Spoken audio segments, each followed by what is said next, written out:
important information, make people sometimes laugh and communicate, real communication. And the video still there also, but what we try to do is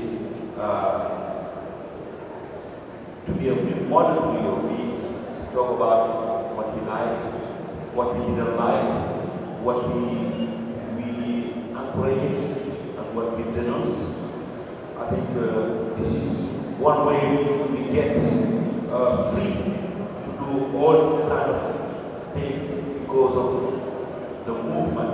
What I say, what I mean, movement is in the 80s, some great musicians, I can take some example, Angelique, Kidjo, Stevie, Paul Simon, Gavin, and other people were trying to connect, bring just either from you guys, and someone bring something, and we create what we call world music. And I'm a little paler than my colleagues from Africa, but I was born in Africa, and when I listen to the music that these wonderful people play, that's the rhythm of my childhood. I was raised by a Zulu woman because my mother worked at a school.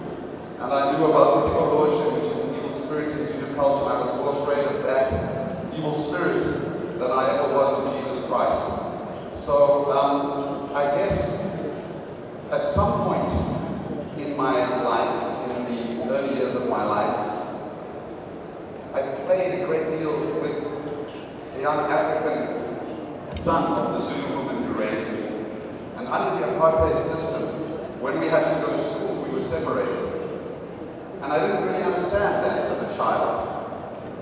I say it with no pride, but it seemed normal, and yet it was very painful because my friend went back to Zululand to stay with his grandmother in order to go to school in another part of the country far away from where we were.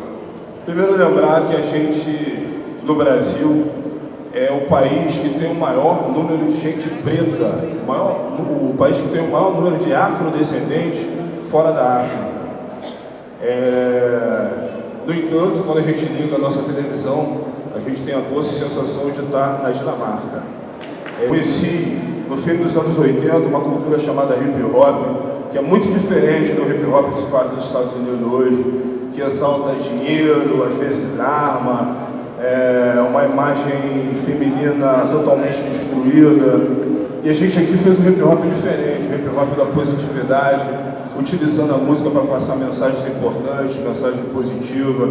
Só que a gente encontrava uma insuficiência, porque a música não toca na rádio, a música não tinha espaço na televisão. Nos lugares encontrava lá uma parte da juventude, não toda ela, mas uma pequenina parte, porém com grande representatividade por conta das armas, ali dominando o tráfico de drogas.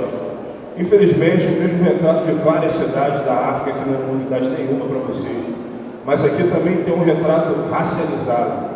Geralmente esse jovem que está com a arma na mão é preto, de família destruída, desestruturada e morador da comunidade. Então ali para mim se apresentava um genocídio diante dos meus olhos. E já existe até uma desproporcionalidade em alguns casos, de que mata-se muito mais jovens negros do que nascem. E isso me fez discutir e enxergar a relação de uma forma diferente.